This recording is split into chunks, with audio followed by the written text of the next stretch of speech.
हाँ तो बाळको मजा આવતી છે ને કિર્ચોફના નિયમના દાખલાને સોલ્વ કરવામાં? ત્યારે જ આવતી હશે જ્યારે તમે જાતે કરેલા હશે, એના વગર નહીં આવડશે. બરાબર? તો આજે પાછું આપણી પાસે એક શક્કરપારા નેટવર્ક છે. આ શક્કરપારો એટલે ખબર પડે ને? હા, તો આ શક્કરપારા નેટવર્ક છે. આ શક્કરપારા જે નેટવર્ક છે ને, આવા નેટવર્ક ને કહેવાય વિટસ્ટન બ્રિજ. વિટસ્ટન બ્રિજ નેટવર્ક કહેવાય. કિર્ચોફના નિયમના જે આપણે દાખલા સોલ્વ કરતા છે ને, એના પછી આપણે વિટસ્ટન બ્રિજની થિયરી છે 2 થી 3 માર્ક્સ માટે, એ પણ ઇમ્પોર્ટન્ટ છે. હા, તો એ તો પછી સોલ્વ થશે, એનો કઈ વાંધો નથી, એ તો બધું થઈ જાય શોર્ટ. પણ આ જે પાછું નેટવર્ક આપેલું છે, એમાં જો આજુબાજુ 4 અવરોધો છે, નીચે 10 વોલ્ટના EMF ની બેટરી લગાવેલી છે કોષ, બરાબર? અને વચ્ચે આ G છે, G that is galvanometer.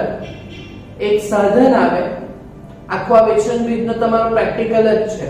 તે એક સાધન આવે જે પ્રવાહ હોય ને પરિપથમાં, હા, તો એ ડિફ્લેક્શન બતાવે, આવર્તન બતાવે, એમાં આવે નાનું સાધન. બરાબર? તો એ તો આપણે જોશું જ્યારે આપણે ફિઝિકલ ક્લાસમાં આવશું ત્યારે. બરાબર? તો આ જે વચ્ચે ગેલ્વેનોમીટર મૂકેલું છે ને, એનો અવરોધ છે G4 ગેલ્વેનોમીટર, એનો અવરોધ છે 15 ઓહ્મ.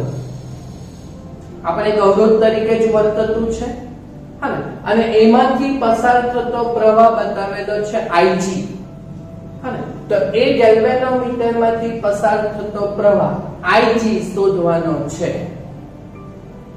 બરાબર? ઓકે. હવે તમને તો બધું રેડીમેડ આપેલું છે પ્રવાહ સાથે. બરાબર? પ્રવાહ ને એવું બધું આપેલું છે. તમારે જસ્ટ ખાલી શું કરવાનું છે ખબર? કિર્ચોફનો નિયમ એપ્લાય કરવાનો છે, એટલે સમીકરણો બનશે ને લૂપની રીત મૂકવાની, ને લૂપની રીત મૂકો એટલે દાખલો પૂરો થઈ જાય. બરાબર? ઓકે. તો પહેલા જે પ્રવાહ આપણને રેડીમેડ આપેલો છે ને, તે પણ હું સમજાવી દઉં કે એ લોકોએ કેવી રીતના આપેલો છે. એટલે કોઈ વસ્તુ આપણે કાચી નહીં છોડીએ. તો એકચ્યુઅલમાં પ્રવાહ કોણ પસાર કરે? Cell, battery. તો બેટરીના ધન ધ્રુવમાંથી અહીંયાથી પસાર થતો પ્રવાહ છે I. આ I એ બિંદુ પાસે પહોંચ્યો, બરાબર? અને અહીંયાથી 2 રસ્તા પડ્યા, એટલે આ I ના 2 પોયરા પડ્યા, એકનું નામ I1 અને બીજાનું નામ I2. નીકળ્યા આવી રીતે, બરાબર? આ I1 જે આવી રીતે આ 100 ઓહ્મના અવરોધમાંથી પસાર થયો, એટલે અહીંયા B બિંદુ આગળ પહોંચ્યો, એટલે પાછા 2 રસ્તા પડ્યા, 2 રસ્તા પડ્યા. એટલે આ ગેલ્વેનોમીટરમાંથી જે પેલો પ્રવાહ પસાર કર્યો તે Ig આપ્યો. તો આ જે પ્રવાહ બનવાનો, તે ટોટલ કેટલો હતો? I1. Ig આમાંથી ગયો, તો આ પ્રવાહ કેટલો થવાનો? તો જે બાકી રહેલો હશે તે, એટલે I1 Ig. ખ્યાલ આવ્યો? હા ને? તેવી જ રીતે આ નીચેથી I2 પ્રવાહ જ્યાં B બિંદુ પાસે પહોંચ્યો તે, અને ઉપરથી Ig આવતો છે, તો આ જે પ્રવાહ અહીંયાથી જવાનો તે I2 વત્તા Ig, 5 ઓહ્મના અવરોધમાંથી જે પસાર થવાનો તે. ખબર પડી કે? હા, એટલે આ ટોટલ અહીંયા બધું મિક્સ થવાનું, તો ટોટલ પ્રવાહ તો આપણો જે નીકળેલો હતો તે જ, તે I જ આવવાનો. બરાબર? એટલે તમને આપેલું છે તે મેં સમજાવી દીધું. એટલે આ શક્કરપારા વિટસ્ટન બ્રિજ પરિપથ છે. બરાબર? હવે જો સમજો, એવરી યર કિર્ચોફના નિયમના જ્યારે દાખલા આવે ને, ત્યારે જો ફિઝિકલ ક્લાસ હોય ને, તો અડધો કલાક તો હું ખાલી શાંતિથી બેસી રહું. બધા છોકરાને ચાલો કહી દઉં કે તમને કિર્ચોફનો નિયમ આવડ્યો? તો બધા કહે હા. હા, તો હવે તમારાથી જાતે એપ્લાય થશે? તો બધા કહે હા. બરાબર? તો હું ખાલી હિન્ટ આપીને છોડી દઉં કે તમે આટલી વસ્તુનો યુઝ કરો અને જાતે દાખલો કરો. બરાબર? જો તમે હોશિયાર હો, હા, જો તમે હોશિયાર હોય તો પછી કામ કરજો. શું? હું તમને હિન્ટ આપી લઉં ને પછી દાખલો જાતે ગણી લેજો. બરાબર. ને પછી છેલ્લે જવાબ ચેક કરી લેજો.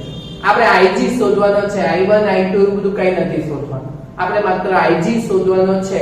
ગેલ્વેનોમીટર માંથી પસાર થતો પ્રવાહ, એટલે માત્ર એના ઉપર ફોકસ કરવાનું છે. બરાબર. પાછું આપણને જે બંધ લૂપ દેખાતી છે તે જ લેશું આપણે. બરાબર. તો બંધ લૂપ આવી આ જે આખી છે એમાં આપણે અડધી અડધી લઈ લઈએ, 3 સમીકરણ બનાવશું. હા ને? તો પહેલા આ બાજુની અડધી લેશું, એટલે A B D A. આ એક બંધ લૂપ લેવાની. તમને ખ્યાલ આવે ને હું શું કહું છું તે? હા, સમરો. જો તમે જાતે કર્યો ને તો બેડો પાર. તમારે આ બધા દાખલા એક્ઝામ માટે તૈયાર નહીં કરવા પડશે, ખાલી હિન્ટ જ જોવાની રહે, જે અત્યારે હું તમને કહું છું તે. તો આ જે બંધ ગાળો છે તે A B D A. આ પહેલા અડધો બંધ ગાળો લેશે, એટલે એક સમીકરણ આવશે I1 I2 Ig વાળું. બરાબર. પછી બીજો બંધ ગાળો લઈએ, એટલે B C D B. પછી આ બંધ ગાળા માટે કિર્ચોફનો નિયમ લગાડવાનો આપણે. તને આવડે જ છે, બસ મહેનત કરો ખાલી, એમ કહો. હિંમત નહીં આવો. રફ પેજ ઉપર આ દાખલો જાતે સોલ્વ કરી શકો તમે. બરાબર. મેથેમેટિક્સ છે, ખાલી એક એક લાઈનના કિર્ચોફના નિયમનો ઉપયોગ કરવાનો એ આપણું ભૌતિક જ્ઞાન એટલે ફિઝિક્સ છે. ઓકે. તો હું કહું કે આ એક બંધ ગાળો લઈ લીધો, પછી આ એક બંધ ગાળો લઈ લો B C D B. બે બંધ ગાળા થઈ ગયા ને એક બેટરી વાળો બંધ ગાળો લઈ લો. તો બેટરી વાળો બંધ ગાળો તે A B C E A. આ બી લઈ શકો એકદમ ઉપરથી, કાં તો એકદમ નીચેથી પણ લઈ શકો. એટલે કયું? A D C E A. એટલે 3 બંધ ગાળા મેં કહી દીધા ને, આ અડધો અને આ નીચેથી આ ખરીદો. તો આ 3 બંધ ગાળા લઈ લેવાના. બરાબર. આ 3 બંધ ગાળા લઈને કિર્ચોફના નિયમથી 3 સમીકરણ આવશે. બસ એમાં આપણું લોભની રીતનું તમારે નોલેજ લગાવવાનું. હા ને? I1 I2 ને એવું બધું ફાઇન્ડ કરવાની કોઈ જરૂર જ નથી. સવાલ Ig શોધવાનું છે, એટલે એના ઉપર તમારું ફોકસ હોવું જોઈએ. બરાબર. એટલે કરી શકો કે નહીં જાતે? હવે જેને કોપી કરવાની જ ઈચ્છા છે, કાં તો કોઈને એમ લાગે કે નહીં હજુ મારે કિર્ચોફનો નિયમ શીખવાનું છે, બરાબર, તો એ તમે શીખી શકો. બરાબર. તો ચાલો હું શીખવાનું સ્ટાર્ટ કરું. હા ને જેને લાગે કોન્ફિડન્સ છે તો કરો જો જાતે. ને કોઈને એમ લાગે કે ઓછો કોન્ફિડન્સ છે તો દાખલામાં કેવી રીતના કરું તે જોઈ લો, કરજો જાતે. બરાબર. ક્લિયર? ચાલો તો સ્ટાર્ટ કરીએ. પહેલો આ બંધ ગાળો A B D A. ચાલો તો કયા બિંદુથી શરૂઆત કરી? A B D A આપણે બંધ ગાળો લીધો તો A બિંદુથી. તો સ્ટેપ 1 A બિંદુ આગળનું સ્થિતિમાન VA. બહુ બધી જગ્યા છોડવાની ને is equal to VA ઉડી જશે, પણ આપણે લખવાનું ખરું. બરાબર. જે આપણે આદત પ્રમાણે મૂકેલું છે. ઓકે. A બિંદુથી શરૂઆત કરી એટલે A બિંદુ આગળના વિદ્યુત સ્થિતિમાન VA. A થી B ગયા તો અવરોધ આવ્યો એટલે અહીંયા લખવાનું.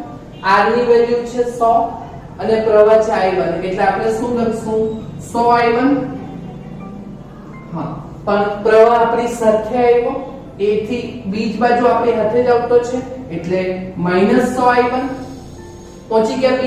પછી B ઉપરથી D ઉપર તો એમાં ગેલ્વેનોમીટર આવ્યો, એનો અવરોધ છે 15 અને આ Ig એટલે 15 Ig ને પ્રવાહ પણ આપણી સાથે જ આવ્યો એટલે -15 Ig. બરાબર. ચાલો પછી D બિંદુ આગળ પહોંચી ગયા અને D થી A તો એમાં અવરોધ છે 60 અને પ્રવાહ છે I2, પણ આપણે એમ ગયા અને પ્રવાહ સામે આવતો છે એટલે પ્લસ એટલે વત્તા 6I2 is equal to VA. બોલો સમજ પડી આ વસ્તુ? હા ને? આ પતી ગયું ફિઝિક્સ. VA કેન્સલ અને અહીંયાથી એક સમીકરણ બનશે. પણ જોઈ લો બધામાંથી 5 કોમન નીકળતું છે કે નહીં? નીકળતું છે ને? હા. ઓકે. પછી બીજી વસ્તુ, હા ચાલો ભાઈ કોઈને એમ લાગે આ તો ઘણું ટફ છે તો -100I1 -15 Ig વત્તા 60I2 that is equal to 0. શાંતિથી કોઈ પણ પ્લસ માઈનસ ની ભૂલ નહીં થવી જોઈએ. તો દાખલો બી ખોટો પડશે અને ટાઈમ પણ મેઈન મહત્વનો છે, એ પણ વેસ્ટ થશે. ને શાંતિથી ગણજો, પ્રેઝન્સ ઓફ માઇન્ડ, દાખલા ઉપર ફોકસ કરજો. બરાબર? ઓકે, તો -100i1 આ બની ગયું. હા ને? હવે આપણે શું કરીએ, 5 કોમન લઈ લઈએ બધામાંથી. બરાબર? ને બીજું માઈનસ પણ આપણે કોમન લઈ લઈએ. તો એ પેલી માઈનસ વાળી જફા નીકળી જશે આપણી. બરાબર? તો આ માઈનસ અને 5 એટલે 20 50 100 એટલે 20i1. આ માઈનસ બની જશે પ્લસ અને 5 કોમન લીધેલું છે એટલે વત્તા 3ig અને આ વત્તાનું ઓછા થઈ જશે અને 12 50 60 એટલે -12i2 that is equal to 0. અને આપણે શું કહી દીધું, સમીકરણ નંબર 1. બોલો સમજ પડી આ સમીકરણ નંબર 1? ક્લિયર? ક્લિયર? ઓકે, ચાલો હવે બીજો બંધ ગાળો એ કયો છે? તમે જ્યાંથી પણ શરૂ કરો બધું હરખું જ છે. B C D B નિયમ સાચો એપ્લાય થયેલો હોવો જોઈએ. બરાબર? ચાલો તો સ્ટાર્ટ કરી. ચાલો તો અહીંયા લખું તો બંધ ગાળો B C D B B C D B માટે હા ચાલો આના માટે આપણે કિર્ચોફનો નિયમ લગાવીએ. કયા બિંદુથી શરૂઆત કરી? B બિંદુથી, એટલે V B. બરાબર? અને બહુ બધી જગ્યા છોડવાની ને પાછું લખવાનું બરાબર VB કેન્સલ થઈ જશે પણ લખવાનું. ઓકે, ચાલો પહેલા શું આવ્યો? અવરોધ. એટલે અહીંયા અવરોધ છે 10 અને પ્રવાહ છે I1 -Ig. બરાબર? હા, પણ પ્રવાહ આપણી મુસાફરી સાથે જ આવતો છે એટલે માઈનસ માં આવશે એટલે -10 અને I1 Ig કૌંસમાં લખાશે. બરાબર? ખ્યાલ આવ્યો? હા, ઓકે. પૈતું અહીંયા C સુધી પહોંચી ગયા. ચાલો C થી D માં અવરોધ છે 5 એટલે 5 into I2 plus Ig ને આપણે એમ આવતા છે ને પ્રવાહ સમય છે એટલે વત્તામાં લખશું એટલે વત્તા 5 કૌંસમાં I2 plus Ig. ગભરાવાનું નહીં, આવવાનું જ છે તમને. બરાબર? ઓકે, પહોંચી ગયા અહીંયા. હવે અહીંયાથી ઉપર જવાનું છે. બરાબર? એટલે આ ગેલ્વેનોમીટર છે એટલે એનો અવરોધ છે 15 એટલે 15 Ig ને આપણે એમ જતા છે ને પ્રવાહ સામેથી આવ્યો એટલે વત્તા 15 Ig that is equal to VB. બરાબર? Okay, cancel.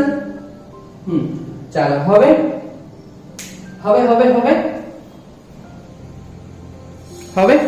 હા આ કૌંસને આપણે છૂટું પાડી દઈએ છૂટું. ઓકે, તો -10 ને આ બધા હતા રીતે આવ્યું સાદું રૂપ આપી દો એટલે -10i1 માઈનસ પ્લસ 10ig આ પૈતું વત્તા 5i2 વત્તા 5ig વત્તા 15ig that is equal to 0.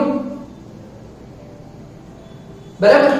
Okay, ચાલો હવે આમાં એક i1 વાળું એક જ પદ છે એટલે એ છે -10i1 ઓકે. ચાલો પછી ig વાળું 10ig 10 ને 5 15 15 ને 15 30 એટલે વત્તા 30ig. શીખવું એ ઇમ્પોર્ટન્ટ છે, કોપી નહીં. ઓકે, ig વાળું પતી ગયું અને હજુ i2 વાળું બાકી ને વત્તા 5i2 that is equal to 0. બરાબર? જો આમાંથી પણ બધામાંથી 5 કોમન નીકળતું જ છે તો 5 કોમન લઈ લઈએ. માઈનસ કોમન લેવાની ઈચ્છા હોય તો લેવું, નહીં લેવું તો બી કઈ ચાલે, બધું ચાલે. બરાબર? ઓકે, તો આપણે 5 બધામાંથી કોમન લઈ લઈએ એટલે 5 દુ 10 એટલે -2i1 આમાં 6 5 30 એટલે વત્તા 6ig. બરાબર? ચાલો પછી આમાંથી 5 કોમન લઈએ એટલે વત્તા i2 that is equal to 0. આને આપણે કહેશું સમીકરણ 2. બોલો બીજા બંધગાળાનું સમીકરણ 2 આવ્યું. માઈનસ કોમન લેવાની ઈચ્છા હોય તો બી લઈ શકો. બરાબર? ચાલે બધું એ ગણતરી છે ને ભાઈ મેથ્સની. તો બધું જે બી કરો તે સાચું હોવું જોઈએ મેથેમેટિકલી. બરાબર. ચાલો આ બે ગાળા પૈતા અડધા અડધા. હવે સેલ વાળો ગાળો લઈ લેવાનો જેમાં બેટરીનો સમાવેશ થતો હોય તો આવી રીતે પણ લઈ શકો. બરાબર. અને આવી રીતે વાળો પણ લઈ શકો. આપણે નીચે વાળો લઈએ બાયપાસ વાળો. હા, તો એ બિંદુ એટલે હવે આપણે લઈએ બંધ ગાળો. બંધ ગાળા એનું નામ શું? ADC. ADC EA ADCEA માટે. ચાલો આના માટે આપણે કિર્ચોફનો નિયમ લગાવીએ. કતી શરૂઆત કરી? A બિંદુથી. એટલે A બિંદુ આગળના વોલ્ટેજ VA. બહુ બધી જગ્યા છોડવાની ને પછી લખવાનું પાછું VA. ઉડી જશે પણ લખવાનું. ઓકે. ચાલો હવે અવરોધ આવ્યો એટલે સર્જ I2 ને આપણી સાથે જ આવ્યો પ્રવાહ એટલે -60I2 -60I2. ચાલો પછી આમાં પણ આપણી સાથે જ પ્રવાહ આવ્યો એટલે માઈનસમાં અને 5 અને કૌંસમાં I2 ig એટલે -5I2 ig. ચાલો આ કામ પણ પૈતું પહોંચી ગયા C. હવે C થી આપણે આ આખા લાઈનમાં જો તો ખાલી બેટરી છે. ભૂલતા નહીં જો એમ જતા છે ને આપણે. હા, તો બેટરી છે એટલે બેટરીના વોલ્ટેજ છે 10 અને આપણે M આવ્યા એટલે બેટરીના ઋણ ઉપરથી ધન ધ્રુવ પર ગયા. છેલ્લે ક્યાં ગયા?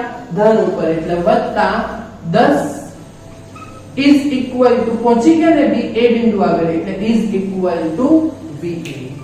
બરાબર. ચાલો પાછું VA કેન્સલ. પાછું સાદું રૂપ આપો, પાછું સમીકરણ બનાવો. હે ને? તો -60I2. બરાબર. આ આવ્યા -5I2. કૌંસ છૂટો પાડી -5IG અને +10 આ બાજુ જાય તો -10. બરાબર. જો હવે આમાં બધામાંથી માઈનસ બી કોમન લઈ લઈએ. બધા માઈનસ છે, બધા પ્લસ બની જશે. બરાબર. ને બધામાંથી 5 પણ કોમન નીકળતો જ છે તો પછી 5 બી કોમન લઈ લઈએ એટલે આ 12. હા, મિત્રો આ -I2 વાળા બે પદ છે કે નહીં? હા, તો આ કેટલા થશે? -65I2 -5IG that is equal to -10. હા, હવે 5 અને માઈનસ બંને કોમન લઈ લો તો 13 65 એટલે -13. હા, પ્લસ બી લે માઈનસ પર કોમન લઈ લઈએ ને એટલે 13I2 + IG that is equal to 2. આને આપણે કહેશું સમીકરણ નંબર 3. બરાબર. તો આ હતું આપણું ફિઝિક્સ નું કમ્પ્લીટ. આ ફિઝિક્સ અહીંયા આપણું પૂરું થઈ ગયું. હવે સવાલ જો શું શોધવાનો છે? IG. હા, તો આ સમીકરણ નંબર 3 જો નાનું છે જે I2 અને IG વાળું છે. હા ને? તો આપણે શું કરશું? આ 1 અને 2 નો લોપ કરીએ. શું કરીએ? 1 અને 2 નો લોપ કરીએ. તો 1 અને 2 નો લોપ કરીએ તો આ I2 અને IG વાળું છે તો આ પદમાં એવું કામ કરીએ કે એ પણ I2 અને IG વાળું જ આવે. તો I1 કેન્સલ થવું જોઈએ સમીકરણ 1 અને 2 માંથી.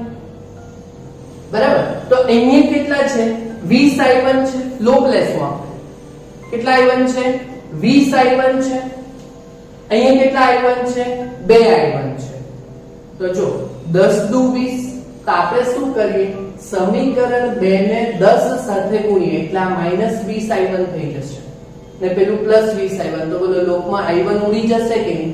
તો I2 અને IG વાળું પદ આવશે આપણું સમીકરણ ને પછી I2 અને IG વાળું છે તો આપણને ત્રીજું પણ I2 અને IG છે તો એ પછી એનો લોપ લઈએ તો બોલો IG મળી જાય કે નહીં? ઈઝી છે, ભારી તો નથી ને. હા ને? તમે જાતે કરશો તો આવડશે. દાખલા જોઈને બીક લાગે એવા છે પણ થઈ જશે તમારે. હા ને? જો પાછું આ I2 અને Ig વાળું છે તો આપણે શું કરીએ 1 અને 2 નો લોપ કરીએ તો એમાં I1 ને ઉડાવી દઈએ તો અહીંયા 20 I1 છે તો અહીંયા 2 I1 વાળું છે તો આપણે સમીકરણ 2 ને 10 સાથે ગુણીને 1 અને 2 નો લોપ કરીએ સમજ પડી કોન્સેપ્ટમાં આવડે ને લોપ વાળી રીત કેટલા બધા દાખલા કરીને આવેલા હા ને એટલે સમીકરણ 2 ને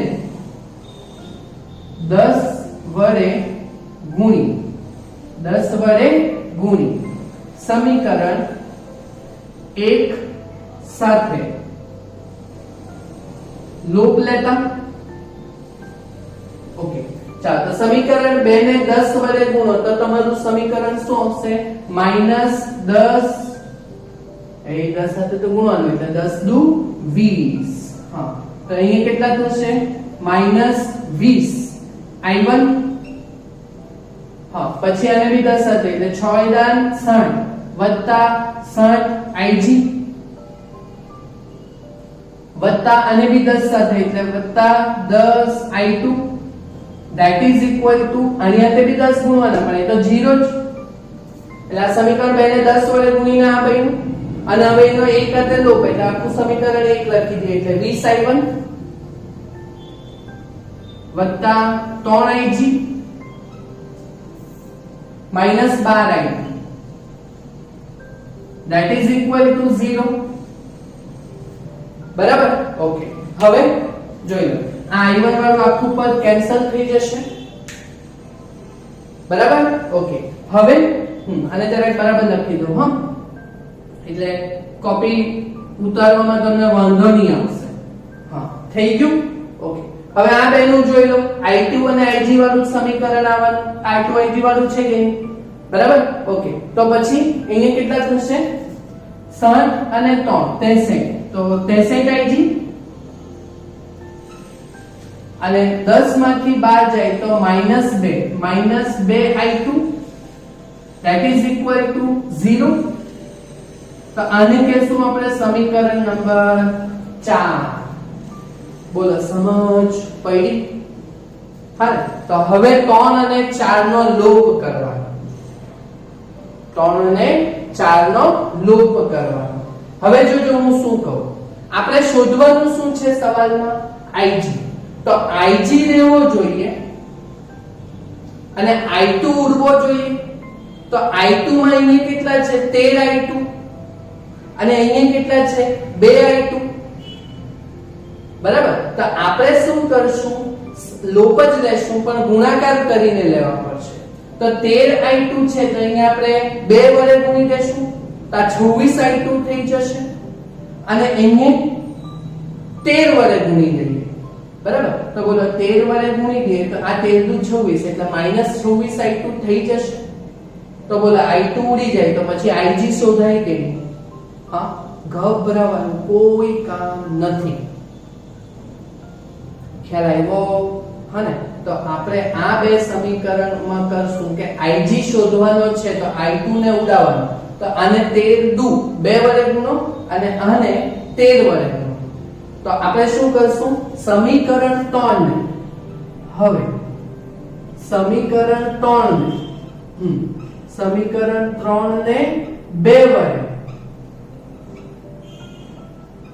અને સમીકરણ 3 ને 2 વડે અને સમીકરણ 4 ને 13 વડે ગુણી દઈએ અને સમીકરણ 4 ને 13 વડે ગુણી લોપ લેતા આવું બધું શીખીને આવેલા છે ને 9મા ધોરણમાં ઓકે તો કરીએ આવી રીતે ઓકે તો ચાલ આને 2 વડે ગુણો હા તો 13 દુ 26 I2 13 દુ 26 I2 13 વડે 2 વડે ગુણતા છે ને એટલે 13 દુ 26 વત્તા 2 Ig is equal to 2 દુ 4 ચાલો સમીકરણ 3 ને 2 વડે ગુણીને બનાવી દીધું ઓકે ચાલો હવે આને 13 સાથે ગુણવાનું બોલો એટલે અહીંયા શું આવશે 63 સાથે 13 ગુણાકાર કરવાનો ચાલ 63 ગભરાવાનું કામ કેલ્સી હોય કે નહીં કેલ્સી હા 63 ગુણ્યા 13 કરવાનું. તો 63 ગુણ્યા 13 કરશો તો 819 આવશે. પણ આપણે શું કરીએ, i2 વાળું પદ છે તો i2 વાળું પદ પહેલા લઈ લઈએ. તો માઈનસ 13 દુ 26 i2, હા, અને વત્તા 63 સાથે 13 ગુણો એટલે 819 થવાના, બરાબર. એટલે વત્તા 63 ગુણ્યા 13 કરો 819 થશે એટલે 819 ig, બરાબર. આ વત્તા જ છે. ઇઝ ઇક્વલ ટુ આ 4 ને તો આપણે 13 વડે ગુણતા છે એટલે 13 ગુણ્યા 0 ઇઝ ઇક્વલ ટુ 0. બોલો, થઈ ગયું. આ પતી ગયો દાખલો, બરાબર. પાછું કહું છું, હજુ ફિઝિકલ ક્લાસ હતો તમારે આવું કામ કરાવવા જ નહીં પડે, બધા છોકરા જાતે જ ગણી લે, હે ને? હા. તો 26i2 26i2 કેન્સલ, ig વાળું જ પદ આવ્યું તો 819 વત્તા 2 તો કેટલા થવાના? 821 ig, that is equal to 4 વત્તા 0 4, બરાબર. તો ig બરાબર 4 ભાગ્યા 821, બરાબર. તો ig બરાબર 4 ભાગ્યા 821 જો તમે કરો, હને, તો તમારો જવાબ આવશે 0.00487 આટલા એમ્પિયર પ્રવાહ શોધ્યો, બરાબર. તો આને આપણે આવી રીતે લખી શકીએ. ig પોઈન્ટ કાપી લો તો અહીંયા છે ને પોઈન્ટ, શૂન્ય પ્રથમ શૂન્યેતર પછી પોઈન્ટ 1 2 3 એટલે 4.87 અને 3 પોઈન્ટ કાપ્યા તો 10 કે -3? 10 અરે 10 ની -3, that is એમ્પિયર.